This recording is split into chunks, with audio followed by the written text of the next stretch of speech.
Hello guys and gals, me Mudahar, and today I want to talk about one of the best decisions that I've ever made, ladies and gentlemen, in my entire career on YouTube. And that is to cut down on social media completely. Now I know that sounds pretty hypocritical, like, whoa, dummy, whoa, idiot, whoa, discount Billy Butcher, you're uploading this video on YouTube right now, what's wrong with you? That's a social media platform, and that is true, but YouTube's just one of those platforms where obviously I started my entire life on the internet on, really, right? Like, that's where I uploaded videos for you guys, so that's pretty much what it is. Everything else effectively is a secondary or tertiary product. Now, in the last couple months, I just want to go across by saying that most of the stuff that I've been seeing on social media or a lot of these news sites has been some of the most depressing shit that I've ever had to come across. To give you a context and idea of it, my channel is something where I like uploading videos and I'm really interested in it. So, like, about a month ago, 2 months ago, a month and a half, I uploaded a video, Haunted Gaming, Pokemon Creepy Black. Absolutely bombed on the channel, but it's something I enjoy. My personal barometer for success on any video is, as long as, you know, there's more likes than dislikes, as long as, you know, it gets past, like, what, 50,000, 100,000 views, I think I'm completely okay. That means a chunk of people sat and watched the video and enjoyed it. Obviously, not every single video I upload is probably going to be dropping, you know, the exact same numbers. Things are always peaks and valleys, okay?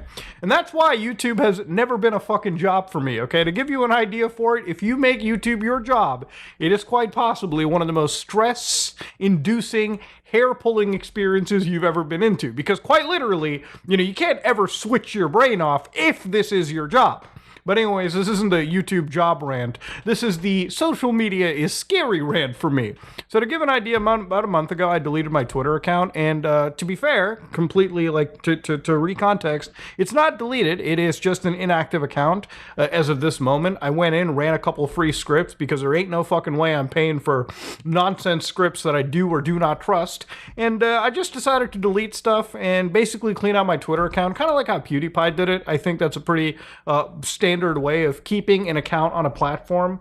And the reason why someone would do that is I've obviously linked my Twitter account or X account in, like, literally all of my videos, 2,000, almost 3,000 videos plus of content that I have my X account or whatever in. So obviously, if I deleted my account and somebody just yoinked in and grabbed the @ordinary gamers account and started uploading hentai, the most insane shit out there, crazy anti-Semitic stuff, racist stuff, xenophobic stuff, everything imaginable, all right? God damn, they would have turned that shit into pole. Then I would actually probably be in line to get several community guideline strikes. And when I say several, I mean several. You can only have 3, but I mean, if everybody wants to hit me with like 1,000, I don't think there's really anything stopping you. So yeah, it's one of those things where it's best left unactivated, and that's pretty much what it comes down to.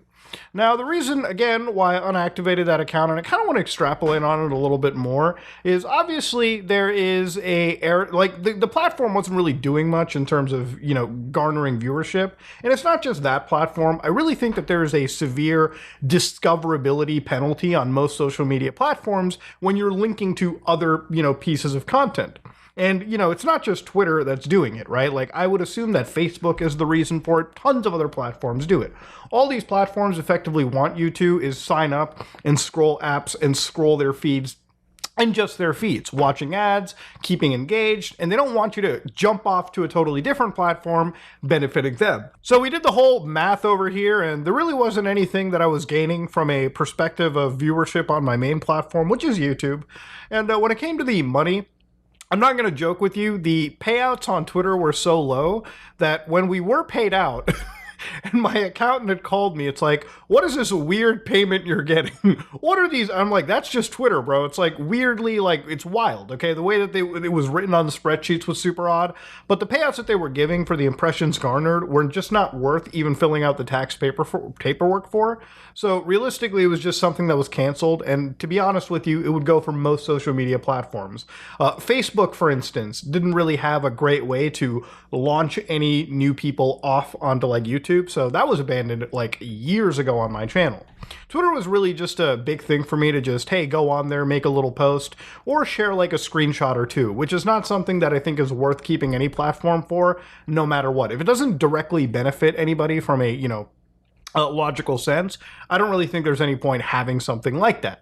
You know, it's one of the reasons why like TikTok is so powerful, especially for newer creators. Like if you're somebody that's brand new into the space, you probably want to have something like a TikTok because it probably is the only actual platform that allows you to produce content and gain a massive following that you can then move over to YouTube or other larger platforms, right? It's one of the reasons why being a live streamer on something like Twitch or YouTube in such an oversaturated market is so difficult that if you just create an account on these sites and start making content, you might get really lucky and have your stuff naturally integrate into the algorithm. But at this moment in time, if you're building any platform, you probably want to establish shorts, whether they be on TikTok or YouTube or anything, and then have that parlayed into long form content where it's truly profitable or you can truly make a living off of it, right? Or move them to streaming. So these are ultimately like things and avenues, and if you've been in the space long enough, you pick up on these abilities, you understand this, you can basically figure out how to work the system. So yeah, ultimately at the end of the day, one of the things that really kind of like wilded me out is the amount of speculation and misinfo that exists on pretty much any form of social media.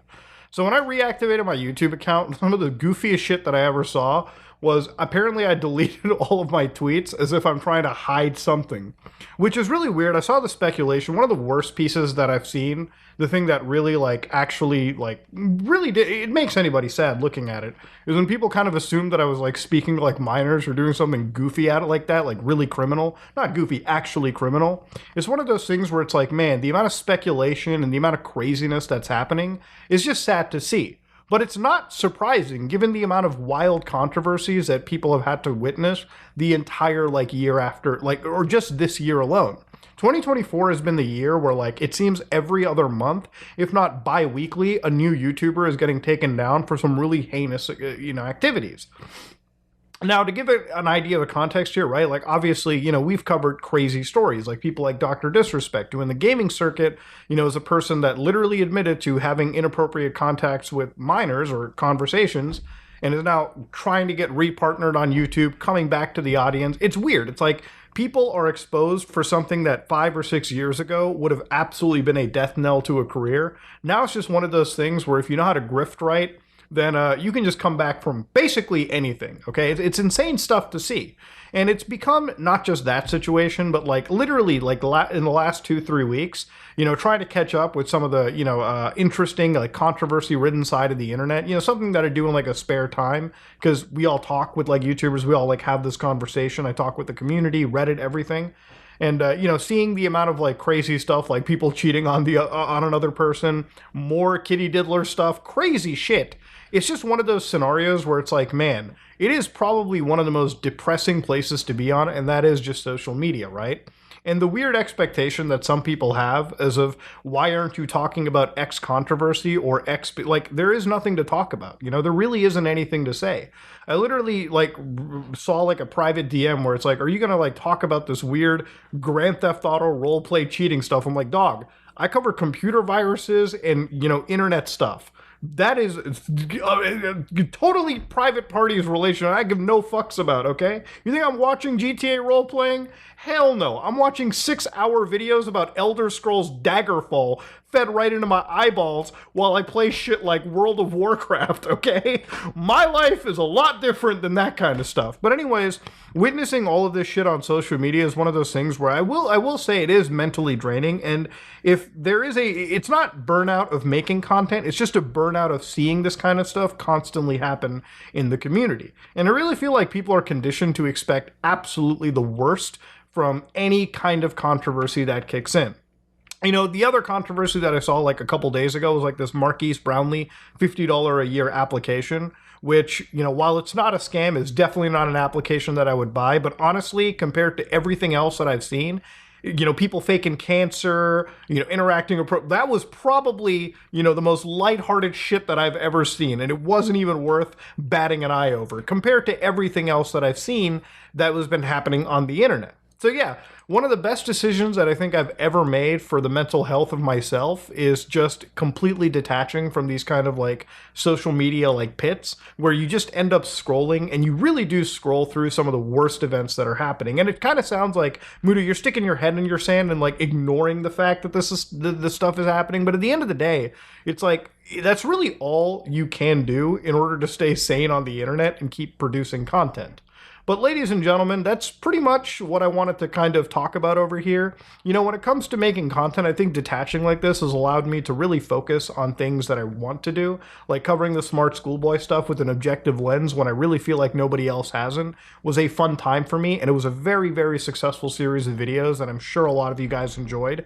Literally tomorrow I get to cover things like the dead internet theory, so returning back to 4chan and looking through the whole history of artificial intelligence, weird DARPA projects, all linked into like this 45 minute video that I get to release tomorrow. And then of course, you know, looking at the case of P. Diddler, which by far is one of the wildest human trafficking investigations that I've ever seen happen since the days of really Epstein, or again, if I had to compare it to a massive video I made like 4 or 5 years ago involving Trafficking Hub. So yeah, these are a lot of projects that I want to end up getting out, and thankfully, because of the lack of time that I've ever spent on social media, it has allowed me to actually tackle these projects and craft them together and put them out.